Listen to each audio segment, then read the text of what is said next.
السلام عليكم. انا بقالي فتره متردد ان انا اعمل الفيديو ده، بس مش عارف، انا لازم اتكلم في الموضوع ده. واحد ارزقي، يعني بيشتغل بالقطع، يعني يوم يوم لا، على باب الله. يعني عنده مشكله ان هو عنده مرض مزمن. المرض ده محتاج له ادويه طبعا، فالادويه غاليه يعني بالافات، فهو ما يقدرش.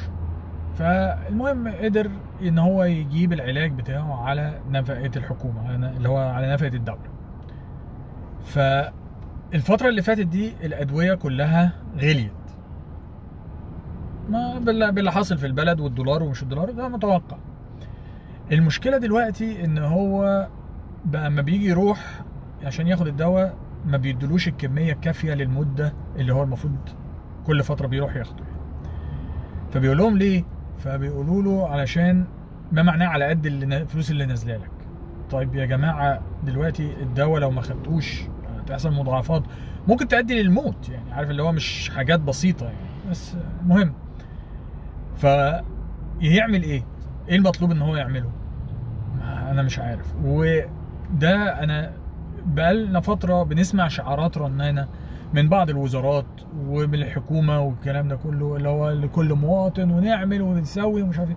بس الواقع اللي احنا عايشين فيه مختلف، في مشاكل كتيره حاصله وناس بتعاني منها. المعاناه دي بتختلف طبعا من واحد للتاني، بس المعاناه دي اثرت على 90% من الشعب. الناس تعبت. الشخص اللي انا بقول لكم عليه ده مش انا الله اعلم هو هيعمل ايه، يعني ربنا يوفقه. بس اللي انا فهمته يعني ان الموضوع ده مش عنده هو بس، ده في ناس كتيره كده، ان الفلوس اللي هي بقت بتاخدها. طب ما دام انت غليت الادويه يبقى تزود الفلوس اللي نازله لهم، ما هو دول الناس اللي محتاجينها. فين بقى اللي هو اللي احنا زياده الميزانيه بتاعت الصحه والتعليم والكلام ده فين؟ وبعد كده برضو حاجه تانية برضو بالنسبه للادويه، في ادويه كتيره بيسكس اساسيه مش موجوده، ما بتلاقيهاش. ف يعني مثلا حد قريبي بان على ذكر مين، يعني عنده مشكله في القلب. الدواء بتاع القلب مش غالي، يعني 30 جنيه 40 جنيه حاجه كده يعني اللي هو بياخده يعني. فالمشكله ان هو مش موجود ومش لاقي له بديل، لان البديل بتاعه بيعمل له مشاكل. طب واحد زي ده المفروض يعمل ايه؟ فانا بجد مش عارف يعني.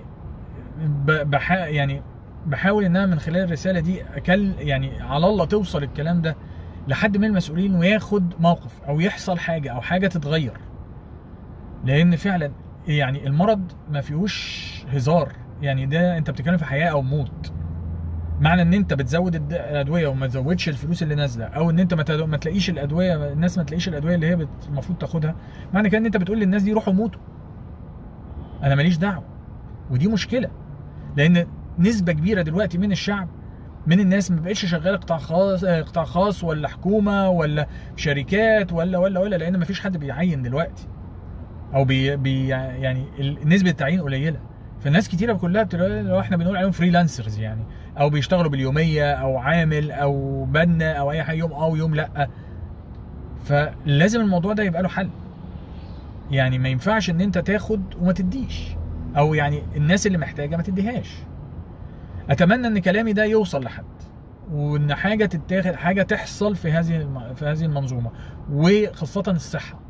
طبعا في حاجات كتيره تانية احتمال قدام شويه اتكلم عنها، بس الموضوع ده بالذات كان يعني حازز في نفسي، واتمنى ان في اكشن يتاخد. سلام عليكم.